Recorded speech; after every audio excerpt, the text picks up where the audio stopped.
When I knew we were going to visit the Rock of Gibraltar behind me, I reached out to a friend of mine, Pat Roy, who gives real science rather than what's generally accepted as science these days. When I heard that this rock was between 60 million and 20 million years old, I knew Pat would have some better research done than that. Science backs up the Bible, and the Bible supports science.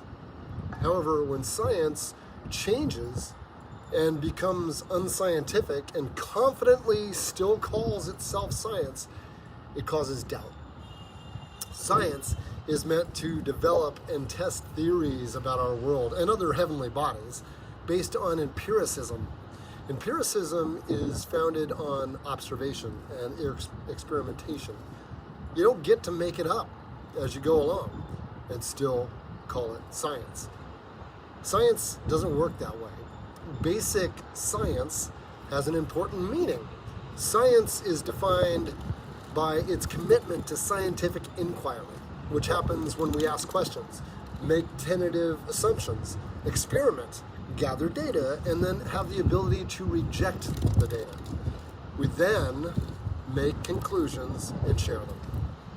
The moralistic fallacy that we use now eliminates all of that.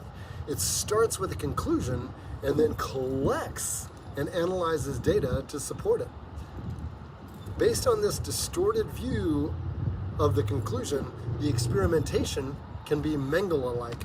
Just ask the Kinsey family. Bernard B. Davis discussed this moralistic fallacy in his published work in 1978 regarding the suppression of scientific inquiry on moral grounds.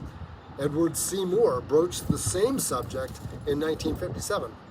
This is what happens when the elite do their best to restrict, reject, and suppress basic science on the grounds that it's dangerous. The scientific assessment portion of the scientific inquiry is disrupted, and basic science is lost. Can we just get back to the science and discover real things again?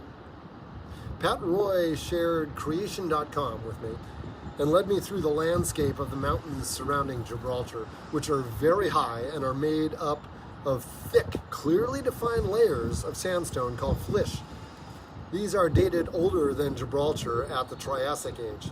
Another area at the southern end of the Algeciras consists of fossil-bearing limestone, sandstone, and a mixture of clay and limestone called marl. These rocks are dated in between the other rocks, from Upper Triassic to the Lower Jurassic.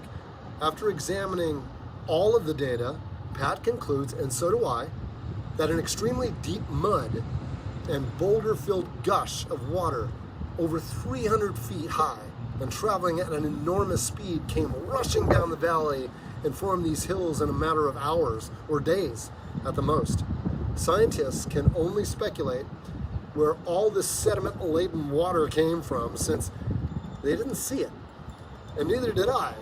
However, a perfectly plausible explanation would be a tsunami-like wave rushing back to the sea toward the end of the worldwide flood spoken of in Genesis. Combined with the fossil evidence mentioned above, this means that the whole region was formed recently and in a relatively short time.